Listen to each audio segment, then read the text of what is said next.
Dubai میں Pakistan business council کی بیٹھک۔ تتلا گروپ کے چیئرمین افتخار علی تتلا کے زیر اہتمام اسرانہ میں وفاقی وزیر احسن اقبال کی خصوصی شرکت۔ کاروباری لوگوں کی تجاویز پر وفاقی وزیر نے قونصلیٹ دبئی کی تعمیر نو اور پاکستانی اسکولوں کی حالت زار بہتر بنانے کی یقین دہانی کرا دی۔ میڈیا سے گفتگو کرتے ہوئے وفاقی وزیر کا کہنا تھا، ایکسپورٹ بڑھانے کا ہدف $100 ارب ہے۔ 2023 تک پاکستان کی ایکسپورٹ کو $60 ارب تک لے جائیں گے۔ امید ہے کہ 2035 میں پاکستان $1 ٹریلین اکانومی والا ملک ہوگا۔ اوورسیز پاکستانی اس ٹارگٹ کے حصول کے لیے اپنا کردار ادا کر سکتے ہیں۔ اجلاس میں مہمان خصوصی کو اعزازی شیلڈ سے نوازا گیا۔ اس موقع پر میزبان افتخار علی تتلا، سفیر پاکستان فیصل نیاز ترمذی، قونصل general Hussain Muhammad, chairman business council Shabbir Merchant, Khalid Hussain Chaudhry, Khawar Hussain, Iqbal Dawood, Khurram Khawaja, Mustafa Hemani و دیگر اہم شخصیات موجود تھیں۔ آج میں شکریہ ادا کرتا ہوں پاکستان بزنس کونسل کا کہ انہوں نے مجھے مدعو کیا اور ہم نے پاکستان میں جو معاشی اور اقتصادی شعبے میں سرگرمیاں ہیں ان کے بارے میں تبادلہ خیال کیا۔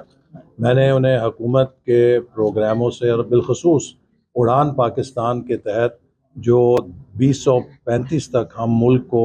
$1 ٹریلین اکانومی بنانے کے لیے اقدامات اٹھا رہے ہیں ان سے آگاہ کیا۔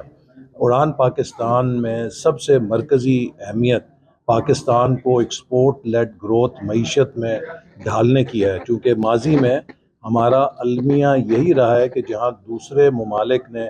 برآمدات کے ذریعے ترقی کی ہے، ہم برآمدات کے شعبے کو سیاسی بد نظمی یا عدم استحکام یا پالیسیوں کا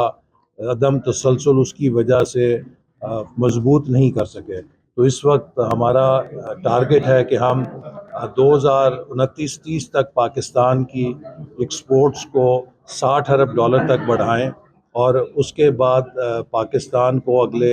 8 سے 10 سالوں میں $100 ارب کے ایکسپورٹ کے ہدف پہ لے کے جائیں۔ یہی ایک راستہ ہے جس کے ذریعے ملک آگے بڑھ سکتا ہے۔ اس حوالے سے دبئی میں اور خلیجی ممالک میں پاکستانی کمیونٹی ملک کی برآمدات کو بڑھانے میں نمایاں کردار ادا کر سکتی ہے، چونکہ یہ مقامی مارکیٹ سے بھی واقف ہے اور پاکستان کی پیداواری صلاحیت سے بھی واقف ہے۔ اسی طرح ان کو ہم نے دعوت دی ہے کہ یہ پاکستان میں بالخصوص ان شعبوں کے اندر جس سے ہم خلیجی ممالک میں یا دیگر ممالک میں ایکسپورٹس کر سکتے ہیں، وہاں پر صنعت لگانے کے لیے سرمایہ کاری لے کر آئیں اور خاص طور پہ آئی ٹی کے شعبے میں ہم تعاون بڑھائیں، جس سے پاکستان میں نہ صرف برآمدات بھی آ سکتی ہیں بلکہ اس کے ساتھ ساتھ پاکستان ایک ٹیکنیکل یا ٹیکنالوجی کی اکانومی میں بھی ڈھل سکتا ہے۔ پاکستان میں ہیومن ریسورس اس وقت بہت اس کی قیمت اور لاگت دنیا میں کم ترین ہے، جس کی وجہ سے پاکستان ایک مینوفیکچرنگ ہب بن سکتا ہے اور ہمارا ٹارگٹ ہے کہ ہم پاکستان میں مینوفیکچرنگ کے شعبے میں اس کو ریجنل ہب بنائیں، چونکہ ہم وسطی ایشیا، چین،